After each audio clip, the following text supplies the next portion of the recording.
দাদা দাদা পিছিয়ে হ্যালো হ্যালো এই তো হসপিটাল আছে। আমাকে অন্ধকারের মধ্যে একা করে দিয়ে তুমি তো আমার হাতে হাত রেখেছিলে। সমাজ সেবামূলক বেশ কয়েকটি কর্মসূচি সামনে রেখেই দলের ২৭তম প্রতিষ্ঠা দিবস পালন করল পশ্চিম বর্ধমান জেলা তৃণমূল। ১৯৯৮ সালের ১ জানুয়ারি মমতা বন্দ্যোপাধ্যায় তার হাতে গোনা কয়েকজন অনুগামীকে নিয়ে প্রতিষ্ঠা করেন তৃণমূল কংগ্রেস। প্রতিষ্ঠা লগ্ন থেকেই বাংলার অগণন বাম বিরোধী মানুষের আস্থার প্রতীক হয়ে ওঠে ঘাসফুল। পরবর্তীকালে তৃণমূলের অপ্রতিরোধ্য গতির কাছে কার্যত হার মানতে হয় এ রাজ্যের প্রায় সমস্ত রাজনৈতিক দলকে। কালক্রমে পশ্চিমবঙ্গ প্রদেশ কংগ্রেস সাইনবোর্ডে পর্যবসিত হয়। মুখ্যত মমতা বন্দ্যোপাধ্যায়ের তুঙ্গী জনপ্রিয়তার কাছে প্রায় প্রত্যেকটি রাজনৈতিক দলেরই উচ্চতা ক্রমে হ্রাস পেতে থাকে। দলের প্রতিষ্ঠার মাত্র ১৩ বছরের মধ্যে এক ঐতিহাসিক পট পরিবর্তনের সূচনা হয় এ রাজ্যে। পশ্চিমবঙ্গের শাসন ক্ষমতায় অধিষ্ঠিত হয় তৃণমূল কংগ্রেস। সোমবার নতুন বছরকে স্বাগত জানানোর পাশাপাশি নানান উৎসব অনুষ্ঠানের মধ্যে দিয়ে দলের প্রতিষ্ঠা দিবস পালন করল এই দল।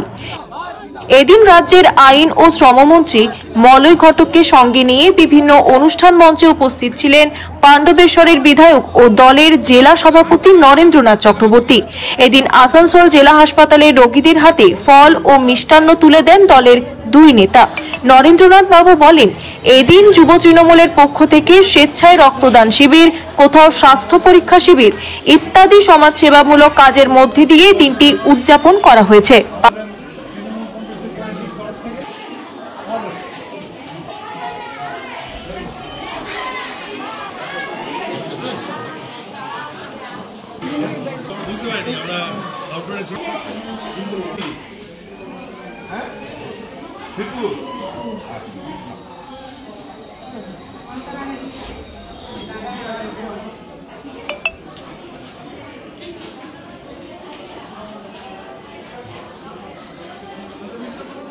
পাশাপাশি সারা জেলা জুড়েই চলবে বিভিন্ন সাংস্কৃতিক কর্মসূচি বলে জানান নরেন্দ্রনাথ বাবু।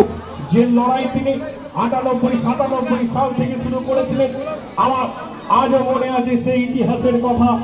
নজরুল মঞ্চ আমাদের সামনে ২২ তারিখ ওদের মন্দির প্রতিষ্ঠা আছে, এই ব্যাপারটা ইস্যুকে নিয়ে বিজেপি লড়ছে, এই ব্যাপারটা আপনারা কিভাবে দেখছেন? দেখুন, মানুষের নিজের নিজের সংস্কৃতি, নিজের নিজের কালচার, নিজের নিজের ব্যবহার, সুতরাং কে কোথায় তাণ্ডব করছে সেটা বড় জিনিস নয়।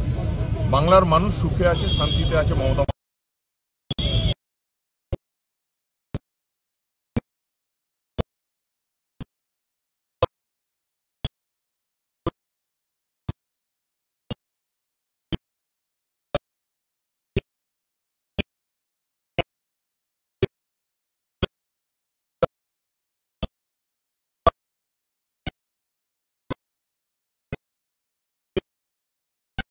পক্ষ থেকে গ্রামে গ্রামে আমাদের যারা পুরনো মাস্টারমশাই আছেন তাদেরকে সংবর্ধিত করা হচ্ছে এবং মাননীয় মন্ত্রী মলয় ঘটকের নেতৃত্বে আমাদের আসানসোলে আমাদের যে জেলা সদর হসপিটাল আছে সেখানে রোগীদের মধ্যে ফল এবং মিষ্টি বিতরণ করা হবে এবং দুর্গাপুরে প্রদীপবাবুর সঙ্গে নিয়ে আমরা ফল ও মিষ্টি বিতরণ করবো দুর্গাপুর সদর হসপিটালে। রাত্রিতে আমরা শিল্পপতিদের ডেকেছি চা পানে এবং সেই সঙ্গে সারা দিন কালচারাল অনুষ্ঠানে সারা জেলা আজকে উপভোগ করবে। দেশ থেকে বহিষ্কার করা হয়েছিল, কারণ তিনি প্রতিবাদ করেছিলেন সেই সময়ে সিপিএম এর যে রাজত্ব, সেই সিপিএম এর সঙ্গে কিছু কংগ্রেসের নেতা যারা সকালবেলায় লড়াই করতেন এবং রাত্রিবেলায় হাতে হাত মিলিয়ে গল্প করতেন। মমতা বন্দ্যোপাধ্যায়ের নেতৃত্বে লড়াই করে ২০১১ সালে সেই জগদ্দল পাথর সিপিএম এর রাজত্ব তিনি পশ্চিমবঙ্গ থেকে উৎখাত করেছিলেন। তৃণমূল কংগ্রেসের মা মাটি মানুষের সরকার প্রতিষ্ঠা করেছিলেন এবং তারপর খালি আসানসোল নয়, সারা পশ্চিমবঙ্গের যে উন্নয়নের জোয়ার তিনি ১১-১২ বছরে করেছেন, উন্নয়ন করেছেন, সেটা নিশ্চয়ই আমাদের সকলের জানা। এই আমাদের শহর আসানসোলে 2011-র আগে কিচ্ছু ছিল না।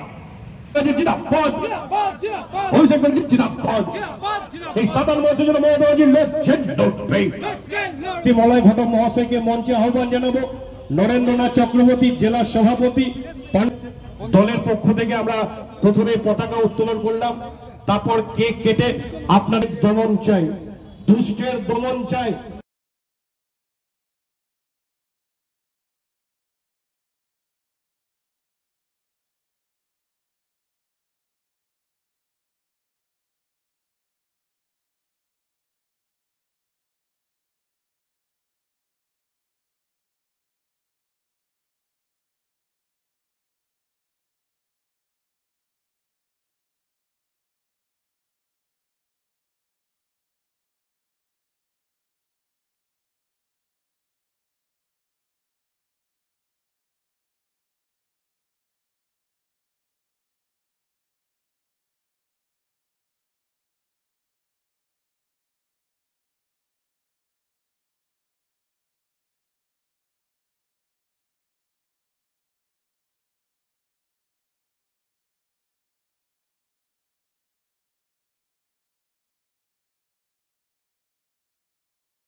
বিধায়ক মাননীয় মন্ত্রী মলয় ঘটক মহাশয়কে মঞ্চে আসানসোল থেকে নিজস্ব প্রতিনিধির রিপোর্ট, টিভি নিউজ 10।